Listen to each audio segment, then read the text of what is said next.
this. I've been trying to get this message out all day.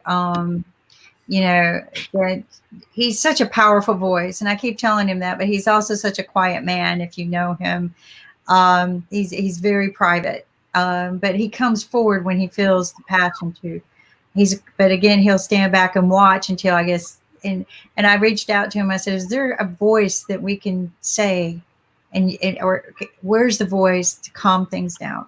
And then he texted me that, and I started to cry. I just thought, wow, I'm so glad you're doing this, because we need those powerful voices to get out there. And like, Zach shared the quiet protest in our community.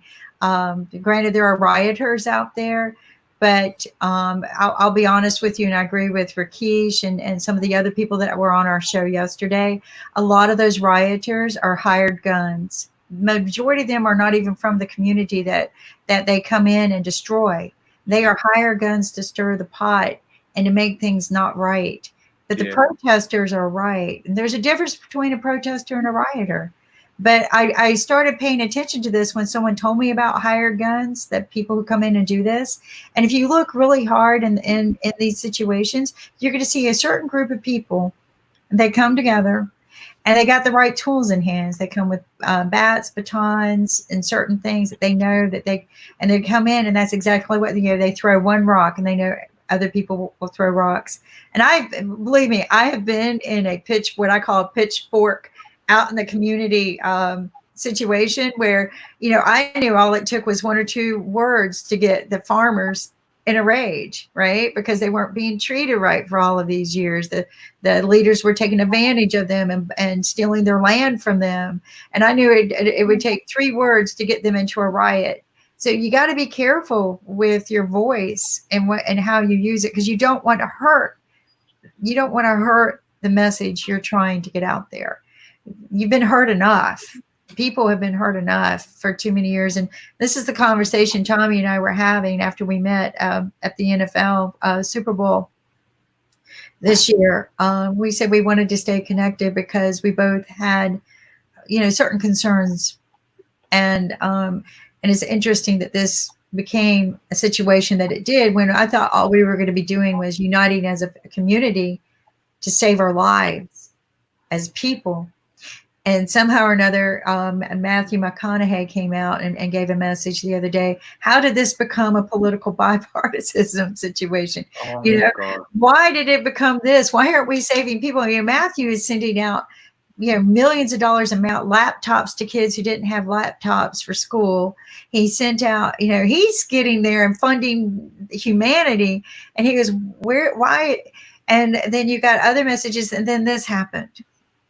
Of all times, this happened. And Rakesh pointed out something, and I love having Rakesh on because he is such a science and attentive mind. And why did we lose everybody, Ankit? Did I run them off? Oh, no. Okay, Alexander had to go. Okay, so but Rakesh, he brings such a sound voice, but he said, Kim, he goes, I don't think a lot of people realize, but it might have been a personal situation between that officer and the person he killed, between George. It might have been a personal situation between the two, because from what he had learned, the officer wasn't even the original officer made on call. But somehow or another, he ended up the person on top. So was it brutal police force, or was it a personal situation between two people who already knew each other?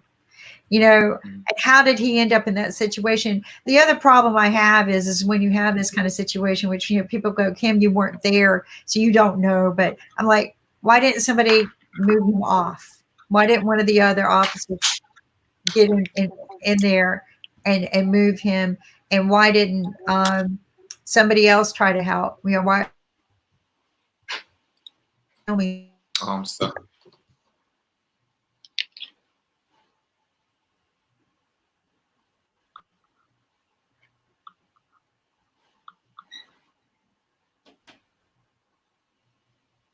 What's up, guys? How you doing? Sorry, my time was all screwed up. So sorry I'm late getting on. I wasn't really sure Ankit kind because basically I don't really get up until like 10, 11 o'clock in the morning. So I apologize. But I got to figure out a way to connect your emails because I know we're on different sides of the country. You know, but that's why I'll just give me a few days to really get my feet under this because there's other things, you know, my kids, this and that I got to try to deal with too. What's up, Alexander? How you doing? How's everything? Thank you very much. Well, I'm sort of immersed in the show, and I'd love to hear different points of view and different opinions. And I always have my own opinion on different things, but since I know my opinion, I'd like to learn about other people's opinion. Yeah. Like Kim was saying, I definitely think it's some fishy stuff because evidence now is coming out, and I just sent Kim a video of people handing bricks to people that are just driving through with cars. They left a pallet of bricks in one of the protesters just in the middle of the street for people to throw. So somebody is actually fanning these flames. But I think, you know, now that we're all awake on this, we're just going to all stay peaceful. I didn't make it to the protest last night. There was another very, very peaceful one in my town in Durham. So I've been trying to stay on top of that. But really, I was just mentally exhausted. And then I got up today and I realized it was blackout day on social media.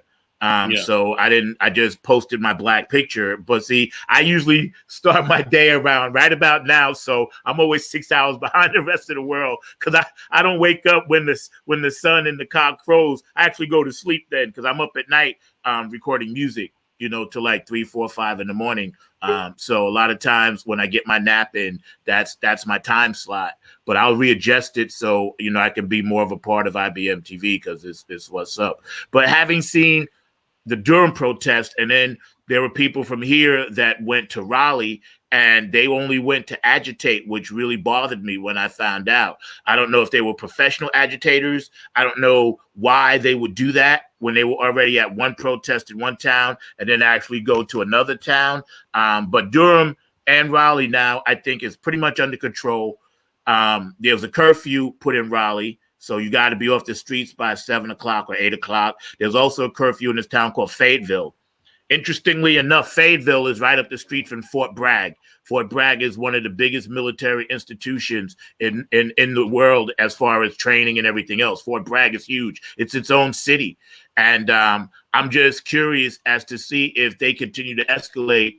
And with this genius in the White House, would he actually use military force? Because that's what's scaring me. We don't need tanks and National Guardmen on the street. It's only going to escalate it. I think the police can handle it, but we just got to, you know, see what police are down and what police are not.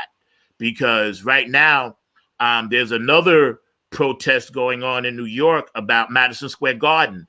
I just found that out because the employees walked off the job, because the owner of the Knicks and the Rangers at Madison Square Garden sent this really, really indifferent email about what's going on. And I think here in the United States, every athlete, every important prominent person, whether they sell shoes or basketball shoes or they throw footballs, where are the Tom Bradys of the world now? We see them all over the place. Where are the Tiger Woods of the world? We see them all over the place. Where are all these people, you know, that make American dollars off the sweat of people making minimum wage? And then all of a sudden, like, we don't see them now. Hi, Kim. Hi, what happened to Timothy? I don't know. You know? Because you two have the same voice about where all these people that, you know, yeah, I agree. But keep going. I'm sorry. I just no. I'm just glad you're back. I was just reading. I'm trying to multitask, and I was chatting with you guys too on the thread. He said, "Nice to meet you all." So I don't know if he left or not, but I know that he's having a bandwidth issue, so he will try to join. Okay. I know that. I've got a good voice of missions here. I'm trying to get some other people to join us as well. But keep going, Zach, because you're on a roll about the responsibilities we have as humanity. Keep going. We really do, because where we are now, the veil has been lifted. And obviously, there are so many people, like I call it a rainbow coalition, to take something from Jesse Jackson. Everybody realizes that we have to be out there. and we have to hold hands and embrace each other for peace and love. And where are all these people, high-powered people with all the money that have more resources? Where are the Oprah Winfrey's of the world? Where are the Tiger Woods? Where Michael Jordan finally came out? He's only 30 years too late because this stuff happened 30 years ago, and he came out with his statement 30 years ago and said, well, Republicans buy shoes too. But that's not, that was just him. He didn't want to get political. All right, so be it. But now he actually came out and spoke, which I was very happy to see because he's one of the most quiet, keep to himself, make all the money people that there are. LeBron has come out, but every player in the NBA, NFL, National Hockey League, the soccer leagues, everybody should be out there marching. Udonis Haslem, for the Miami Heat, he played for them, but he also is an executive for them now. He actually came out and spoke some stuff about his mother, and things like that. And, Steven Jackson, he was a very good close friend to the gentleman George who got murdered, and he played professional basketball. So some are coming out, but where's everybody? Where's Spike Lee? And I know Spike Lee's in Brooklyn, so I know he's holding it down. I know, Russell Simmons and Public Enemy, they're all there in Brooklyn, so they're holding their spot. But we need the Oprah Winfrey's. Everybody that's got a talk show that made billions of dollars off the average person should be out now marching in the street. Back in the day, Kareem marched, Abdul-Jabbar, Bill Russell marched, Jim Brown marched. They walked hand in hand with Martin Luther King and Malcolm X. Now we need to see that. You're right. You are so right. We need to see, but we need to see a peaceful march. It's got to be peaceful. It's got to be. That's the only way. We can't riot. We can't loot. We can't burn. That's a waste of resources, energy, and time. With this pandemic, we should know better. Like, we're already on the verge of that without having racism in the conversation. When food, bread, milk runs out, that's what it's going to come down to. People are going to start just like, hey, well, I got to take, So if we're on the verge of that already, why should we compound it by looting and robbing? The very things that you're going to need, you're actually tearing apart. And this is what bothers me about the instigators, the agitators. Kim, I just sent you something on Messenger. There was a video of a girl giving a brick back to a guy, a car full of people that gave somebody a brick to throw. There's been pallets of bricks left in the street. So we just gotta. These are plants that we just gotta walk around. Provocation. That's provocation going around because people who want unrest in US. They are just binding up and they are sharing the resources and they want people to do the same thing. And they want innocent because they're getting a free army. So they want innocent to do it and they are doing it from the backstage. That happens in India every point of time. Zach, you won't believe it's happening in India from past 70 years. Wow. That's incredible. This is what I told you. Because they wanted to unstable the country. There are hired guns. They are hired by people who like to stir the pot because if you really look at your real leadership, if you keep people divided, you conquer them. Yep. You control them. That's right. That's right. And that is the point. And this is probably why I'm getting knocked down a lot today. Because and we'll get to our own platform soon, but hear me out. There were Rakesh said this today, there are 7 billion people in this world, very few, and I've done the math before, very few real leaders. And at the end of the day, who's controlling what puppet strings, right? It should be the other way around. Used to be leaders worked for you. Used to be. But what is it, Ankit? Kim, there is one more thing. So we have a movement going on where we are boycotting a lot of Chinese products in India. And why we are doing it? Because China is setting up a lot of, I'm not sure whether I have to officially say this, but China is creating a lot of hackers on our border. And they have lined up their army and all kinds of things just to, they're ready for the war basically. That is what they're planning on the border. And for that, we are also trying to just make sure that we have enough resources so that we can defend them. But we have started a movement where we are boycotting a lot of Chinese products, be it online, TikTok or things like that, or be it offline products. Okay. But now I'll tell you one interesting thing. that why China is doing it, because the conspiracy theory is that because there is a lot of unrest in China. So to create nationalism in China, they are trying to create these border wars so that people will join together nationally, and then they forget about Corona and they will talk about the country and they will do a lot of things in that. So likewise, there is one more conspiracy theory which says that because whatever happened in US, you have forgotten about what is going on in Corona. People are talking about the riots and people are talking about the black and white and things like that. So might be it's a planned way to divert your mind towards politics and towards other things and forget about Corona.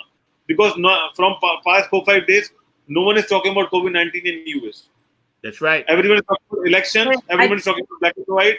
Everyone is talking about riots. So maybe it's a theory. I mean, I don't know, because you are in state about So I think you're right, and I think maybe that the media, the politicians seized the opportunity, but there are people out there who hire people to go out and instigate the situation. Like you said, there are pallets of bricks. Why? Yeah, what's that about? Protesters are not rich. And there was no construction. Protesters are not rich people. How do I know this? Because if they had the money, they would have made the changes without the protests. The protesters are the voices of the people who work. People who don't have the money to splurge on making their voice count. So you have to pull together and unite together. But they're not there to burn down a house. They're there for their voices to be heard. Who burns down these buildings? Why would you burn down or tear apart a Target that has served you? Why would the people do that from that community? That's right. A lot of people don't know this, but when a house burns down, Target would come in and give the family food and clothing. Right, exactly. And essentials. So it's not the protesters who want peace. This is instigated, and I wish, this is what I told somebody, we ought to set a honeypot, right? And let the rioters come in thinking that we're protesters and nab every one of them. Just sit there, then stir it, and then throw the net on them. That's what I say. You know what happened in Hong Kong? In Hong Kong, there's a protest going on after the COVID. And they paint blue because they wanted to track the protesters after on weekdays, so that so there are a lot of things. What I have a problem with that is a lot of innocent protesters will be arrested, and so this is what I say: if all of us people are really good, all of us get together, kind of do our own underground thing, because the people who are paying the rioters are billionaires probably, or political people. So I say we get together as humans and we nab them, right? Just like they did in Batteries Not Included. Go ahead. But Kim, I'll tell you one thing. Protesters are like podcasters. They are just talking and discussing the way, and they are doing it peacefully. But when you talk about violence, those are not protesters. Those are those people who wanted to create an unrest in the society, and they wanted to do it in front of, or maybe hiding their faces and doing, taking a limelight for protesters and doing all those things. And then protesters is just that they happen to be there as a destiny, and they came out, arrested and things like that. So I think we don't have to say that these are not protesters, but we need to give them a certain different term, basically. Protests is always acceptable in democracy, and it's non-violent. Well, Zach, what do you think about the difference? Maybe even setting a trap for the rioters and see if we can't. I think that's a great idea, because what I was telling. So Kim, we already have a technology, we have a drone, and we have a lot of things. I think it's not that difficult. And I'll tell you, government and cops knows who is doing what. It's just that how they will track it. That's it. I do know when in Durham there were a lot of undercover cops in the crowd. You could see them that, you could look on their side or whatever, look at their ankle and see they had their weapons. And the organizers were saying, yes, we thank the undercover cops for being in the audience. And they were kind of standing on the outskirts. And I knew who they were because a police officer or a police woman has a certain look about them, right? And they try to blend in, but they really can't. This is not New York City. It's different. And in New York City, all the undercovers had the white armbands. And the ones with the white armbands were some of the ones that began to be aggressive and push to start trouble. So once in New York, it spreads like that. Once word got around that, hey, anybody with a white armband is an undercover cop. If they start trouble, videotape it. So that's how that stopped. But I think your trap is perfect. What I thought about was, okay, since this is a daytime thing, and we know nothing good happens at night with stuff like this, I said, well, if we're peacefully protesting up to a certain point, and then all the peaceful people just like say, hey, we're going to go over there, but don't really go, then that's your trap. You know what I'm saying? We could be like, yeah, let's go down to 35th Street and then see who shows up. And all the other peaceful protesters go down to, like, say, 52nd or just leave and go home. So, yes, the people that will show up thinking that it's going to be another protest are most likely your instigators, your plants, your government plants, your social, injustice people on left or right that don't want to see peace. There's no agenda for poor people or people of limited means, like you said, Kim, to be tearing and burning stuff down, especially when some of those same people work in those same areas. They're not going to tear it down. That's why nobody tore down downtown Durham this time. So far, nobody tore that down because these are the same people that work those stores. We just wait for them to open back up. You know, me as a human being, these are the same Uber people I carry every day. So why would people want to tear stuff up that you actually need the restaurants, you actually need the clubs and things of that nature? As a musician, I need every club to stay open. I don't want it burnt down. So I don't want somebody coming in from the outside just because they want to spread hate and not bring love together. We don't need that. And I think, and I was listening to the radio this morning right when I was getting up, that ESPN and all of those people now are actually starting to really, really hammer it home about peace, because a lot of those people are minorities on ESPN and a lot of people are white, and they come together as brothers and sisters just like us. You know, I'm over here in America. You're in North Carolina as well, Kim. You're in India. Alexander, you're in Russia, where you are. So we can do this. It's proven. It's a proven fact. It's been done before. Now it's our time to do it. You know, it's our time to do it. What it takes is people like you roaming around with a video camera to show. I'll be out. What you were doing was despairing what a lot of the wrongful media people were doing, where all they were doing was filming the bad, the violence, and the burning down, and it was creating more anger. Like people were, and I was getting angry because I was looking at people who spent their life savings building those businesses, who were struggling as it was with COVID, and now they're having to go in and rebuild a building or never get it back again. I looked at pictures from, like we were talking about, Manhattan, which has suffered considerably enough as it is, right? Why, you're suffering, you're waiting to rebuild, and then this happens. And I looked at this and I go, wow, I cannot believe that this is the streets that I love to walk up and down and visit. And it's been, boarded up and busted up. And all of these stores we're looking to open in the very near future. Why all of a sudden are they not able to open? And we could say it's a conspiracy, but I think now what we need to say is, how do we grow together as humans?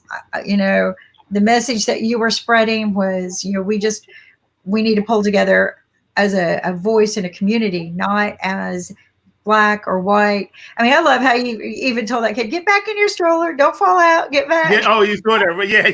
I watched your video. This is what I tell people. I may not have a lot of time, but I eventually get to it, right? No, I watched it just like I watched Tommy's, and I just started to cry when I saw him up there talking about these things, But where is that voice heard on an international level? Exactly. That's what's bothering me. We know, okay, I don't need you. Everybody did their music videos and they talked about COVID and stay safe with their masks, this and that. Everybody did all of that. All the celebrities did all of that, and it was cool because, yes, they were talking about something that was not really a violent thing. It was a disease thing that attacked us. All of those celebrities who put out all of that stuff, which was great, service announcements, wear your mask, where it is. Now, all of a sudden, we're in the worst thing, and they're all gone.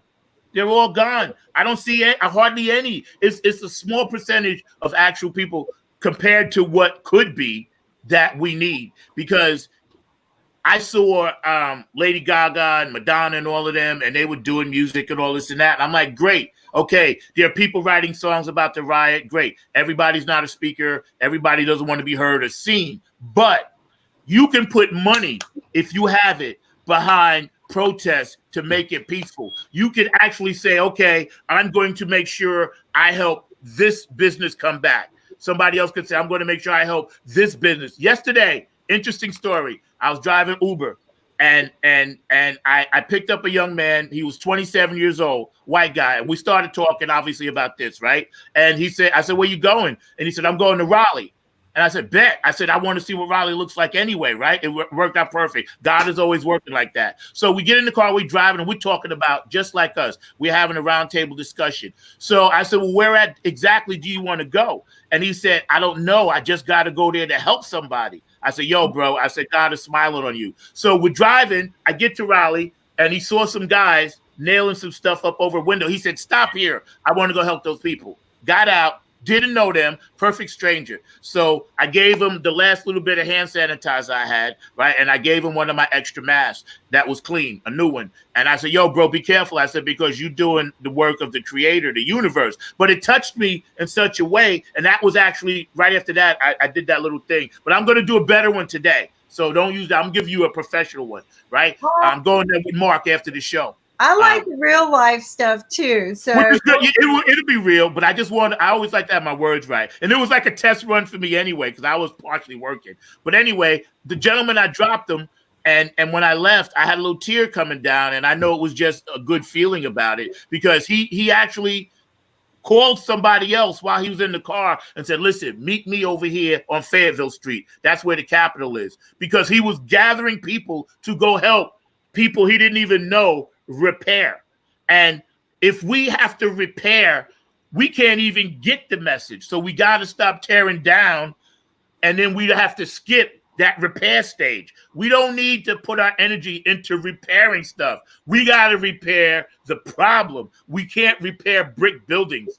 And it bothers me so much. And I'm going to do everything I can on social media after today's blackout, because I'm not on, to bring that message home. I'm going to talk about it. I'm going to hammer it home. I'm going to be out there for IBMTV, Word on the Street. I'm going to make sure people understand where we stand, because I'm going to send you guys a lot of information about Robert Rofskin, a guy I know, about people I know that are involved in this underground and have been for many years of peace and love. They're ex-hippies, they're Native Americans, they're white, they're black, they're Puerto Rican. I know all kinds of people from India, and Australia. They all share the same vision that we have.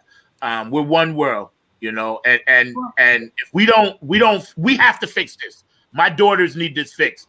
And I know all your family needs this fixed. That's right. One world. We're going to love, what we got to do is just keep sharing that message. And like you said, this isn't about what happened. Those weren't the real voices of protesters. Those are just people who are hired to go in to instigate, stir the pot, and make things worse and divide us rather than unite us. And I'm so glad that we're able to join together. We came together when we did. I mean, I don't always believe in fate. What I believe is we keep doing the right thing, right? And somehow or another, the right people are pulled together. And sometimes you call that fate, but it's because we're doing the right things. Yes. And all of a sudden we come together at this time, and we're able to bring this unity voice. Because when you sent me that video of Kim, I don't care what they're showing on the videos on this station. This is what is happening. Yep. And I was like, wow. Yep. It's peaceful. It's quiet. They're not tearing it down. They're not burning it down. And this is the story too we need to be sharing. When you shared with me that and Kit and everyone that people are dropping off vats of bricks. So who's doing that? The protesters don't have money to do that. Nope. So and there was no construction there at all. Period. None. So, and we have Henning Morales joining us today. Thank you. And Henning can make a movie about all of this and make us tell the story from the heart, because Henning's got 100 stories of missions that are beautiful and amazing. And one of them we were talking about yesterday. I hope you don't mind, Henning, but we were talking about your movie that you do for suicide victims. Yeah. And because we had Holmes on the show with us, and he was sharing. But Henny Morale, meet Zack Roberson. Have you two met? We have not met. Hey, Zach. Nice to meet you. How you doing, man? Nice to meet you, man. Nice to meet you virtually. And Alex, nice to meet you. Sasha, Anke, nice to see you. Nice to see you. Sorry. Sasha needs to leave. Sasha, you have to say something before you leave. I'm sorry? Sasha has to leave. Sasha? You have to say something before you leave? No. Keep going. We love you. Yes, Sasha is our celebrity on Saturday with Chess Stars, teaching the world about the wonderful elegance of chess, the history of it. You can watch games that were played 100 years ago. And so he's got all the moves. He's got all the moves. Well, you got all the funk. He's got all the moves of chess. And it's beautiful to watch two of the world's greatest people 100 years ago play their game. It's fun, but also to hear Sasha commentate it and share with you the next move. And that's what we're building up to at Chess Stars, is a game called I don't know what we're calling it, the next move. You guess the next move, and you can win crowns by guessing the next move. And it's a lot of fun, because when you got a little wager on something, it makes it a whole lot more fun, right? So it does. So you register, you get free crowns. And at the end of the game, whoever guessed the best or the most right moves wins money. He's got money that he'll put up for it. So prizes and things like that. So Chess Stars. When's the tournament, Sasha? The tournament, we have this Saturday at 3 o'clock, our usual Saturday show. Okay. And we'll have Mikhail Marin, Grandmaster, and his wife, who is a very gifted artist, and he will play a few games as Grandmaster Sheriff did last Saturday. And then the following Saturday, we have a contest where Sheriff will play Grandmaster Marin, and that will be a contest with prizes, and people have to choose their moves before they will be actually made on the board. And that is a unique event. Because as far as I know, nobody else in the world has this type of events where people can not only watch the top quality Grandmaster's game, but also make their predictions. Therefore, they can improve their understanding of the game and win some cash prizes by doing that. And to top it off, Sasha just didn't build this fabulous tool that nobody else has in the world where you can guess the next moves. He also has in there little tips. So you can maybe guess right. So it's a lot of fun even if you don't know how to play, he gives you tips. Basically, you have a wealth of information to make your predictions, because obviously you see the game and your board. You have commentaries by experts. By the way, on 13th, I have Michael Hofer. He will do commentaries on June 13th. He's well-known chess coach in Tampa, Florida. So you commentate the game on the 13th? Yeah, on 13th, that will be the game. And finally, you have one of the top computer programs by the name Stockfish. It gives you hints, top 3 moves that it evaluates as a performance. So based on all this information, you can make your decision. Before you leave, I bet I know who this is. Is this the chess player? Yeah, I really wish we would not talk about chess anymore, because my 11-year-old consistently beats me at chess. Mine too. Tell everyone how often you beat me at chess, Darius. 9 out of 10. No. It's not 9 out of 10. Don't worry. 9 out of 10. My daughter's beat me too, so trust me. Mark was making me bigger than what I was, Alexandria. I'm really not that great. This is Darius's book. He has a twin brother, and God love him. Kenny is such an inspiration to the youth, but his children are quite the inspiration too. So if you get a chance, if you got kids, get the book. I actually have Darius signed it for me. Oh, that's awesome. Player. All right. Yeah, I had to Right. fly all the way to LA to get my book. Wow, it was worth it. It was worth it for all of us. It To was. be graced with your presence. Yeah. Because I got the other book that I wanted, which was Henning's book, Dirt Merchants. Henning's is a inspirational speaker, book author of many, many books, and movie director and producer. If anyone knows the difference, a producer actually pays for everything. At least that's my definition of it. No, it's right. It's true. But Henning, how are you doing today? I'm doing fantastic. Have a great broadcast. Sorry, I have to excuse myself. Okay. Sasha, we love you. We'll see you tomorrow. See I'm you. doing fantastic Bye-bye. today, Kimberly. How you guys doing?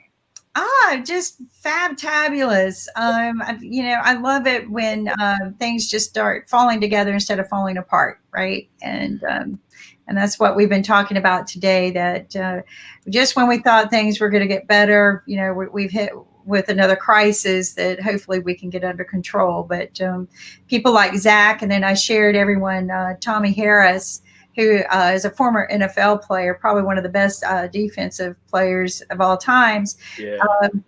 I sent him a message the other day. Is there a way that we can bring a voice to calm people down? And he sent me a video. He got on stage to do exactly that. And his voice was something that he and I have been talking about, that we no more white and black. We just need to start doing what's right. Rainbow. He sent me the video, and it was so profound. I could almost cry, that this is, what we need to